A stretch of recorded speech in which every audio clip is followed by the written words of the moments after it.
Hello everyone, welcome to my channel. Today I'm gonna teach you how to use Power BI desktop. So here the first thing we need to learn is that what Power BI is. Power BI is, think of it as like a front end tool which you want to, if you want to create some kind of dashboards or you want to represent some data in a visual format, then you can use the Power BI. And the benefit of this Power BI is that it's really interactive, as well as you have many additional features through which you can actually link to multiple kind of data sources. You will be able to import or buy certain visuals from market, as well as there are some free visuals as well. So let me open the Power BI.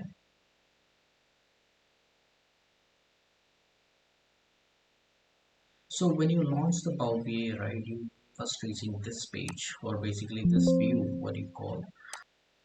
So once you open the Power BI, you will be at this particular view.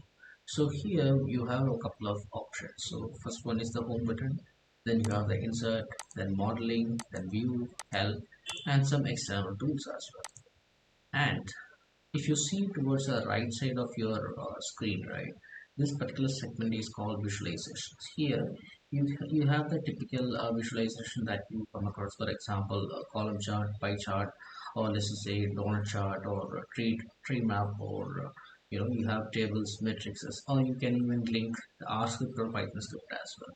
So these are like the typical visualizations you see. But if you want further visualizations, right, here you have you see this three button here, right? If you click on this three button, you will get something called get more visuals. Once you click on this, right, you will be directed to a particular market where you can buy certain visuals. It's think of it as similar to like a Play Store in our Google or in our Android phone. So similarly, you can go there and just simply click, and some of them are paid, some of them are completely free. Once you click on that particular visualization in that screen, that visualization will become available here as like a similar to these icons you are seeing here, right? That new visualization will appear as an icon. So you can use that as well. And if you see the screen, there are a couple of views here. One is called the report, where you will be building your dashboards, you will be creating all those charts, different kind of views and all. And then you have the data view. If you go to this data view, you will be able to see the your data basically. So you can see the rows and columns like that. And as of now, I haven't loaded any data, but once the data is loaded, you will be able to see rows and columns. Then the third one is called model. In this model section, you will be creating relations between data. Typically, when you create dashboards, right, the ideal there are different kinds of schemas that you follow. One is like star schema is there. Star schema is the most common one. In the star schema, you'll be having a fact table supported by dimension tables. So fact table is nothing but it's a primary table, or dimension table is you can call it as like a supportive tables. We will come to that once we go deep. So three things: the report view, where you will be creating the reports, you will be using these visualizations, and once you load the data will be appearing here. Here you can see the column names and all, where you will see to drag and drop into this particular values field. And then you have the filter pane. In this filter pane, you will be using certain filters, different types of filters, applications. One is like at a page level. So if you apply that particular filter here, in the filters on this page, that means that filter is only applicable to here. For example, you have a data in which you have two categories.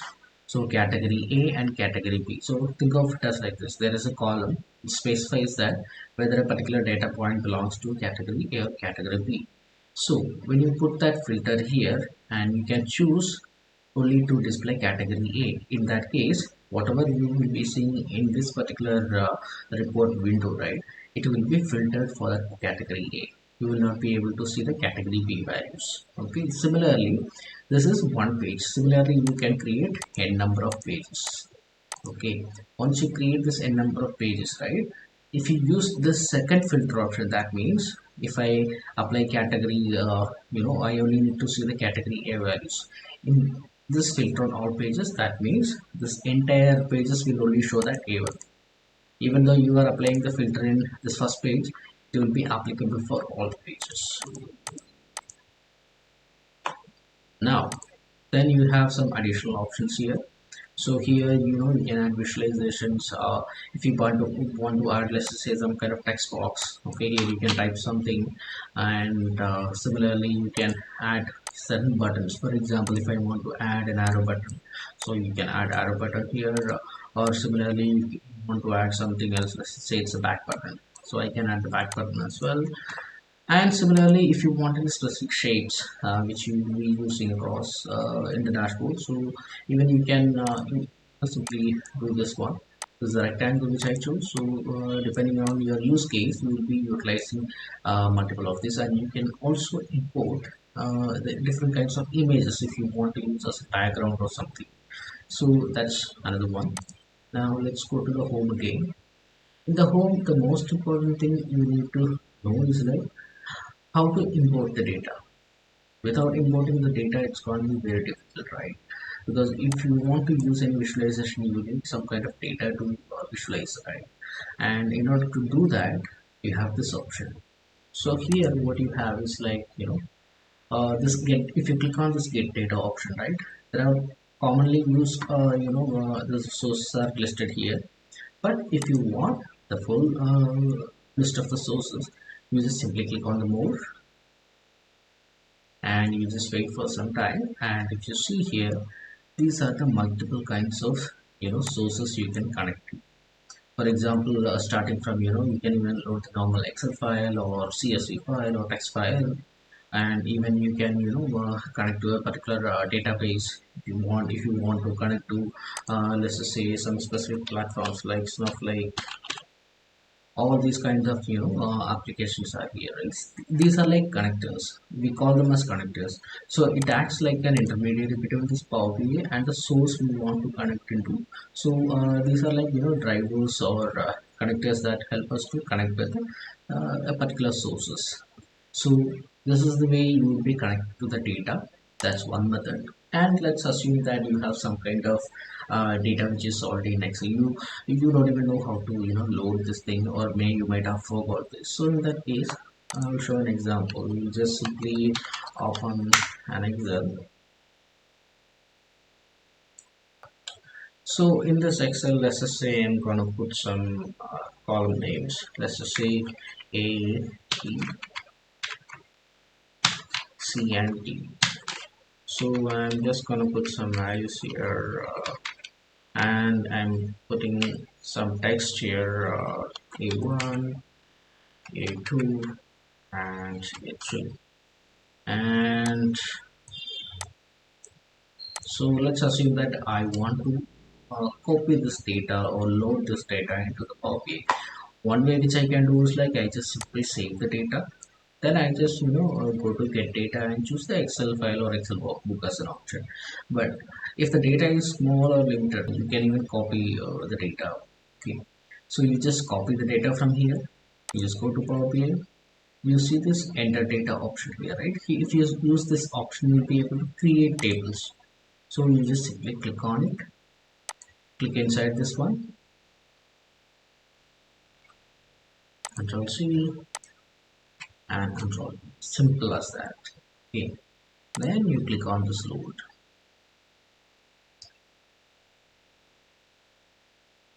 Once you click on the load, it will create a table.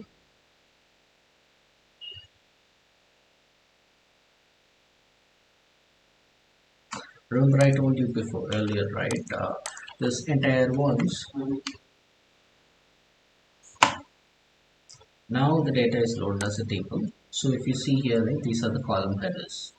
And you can even rename the data set. Let's just say it's a sample data. You just simply need to double click and just simply rename it. Similarly, you can rename the columns as well, or yeah. Similarly, you can rename the columns. And once you go to this data view, then you just simply click on the required data. Then you'll be able to get the preview of that data. And similarly, if you go to here, currently you have these columns, right? So Now when you go to the relationship view, you'll be able to see the data. Now what we can do is like we can create one more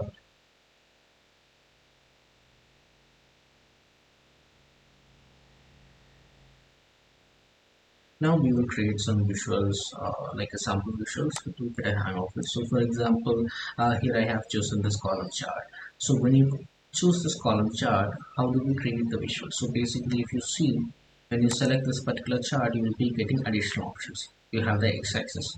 What is the y-axis? If you want to, show any legends, you want to show any small multiple, that means multiple number of these column charts will be there.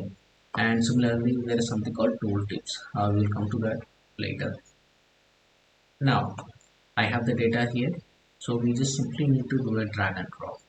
So in the x-axis, I want to, let's just say, represent the row names. So I'm gonna put x-axis as the row names. Now what I need to do is like I need to add the values. So I'll be adding the values here. So I just add the values for B column B, and see the A1, A2, A3 values here, right?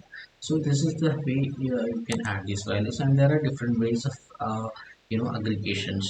Right now it is showing it as sum. If I want to show it as average, I can do the same as well.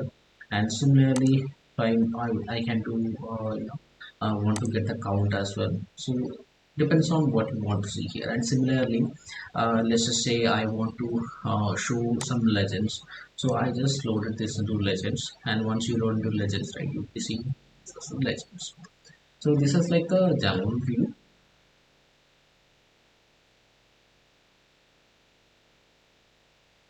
And similarly, you can create convert this into a table, or like you can add different columns or views or whatever it is you want to see here, right? You can add like this.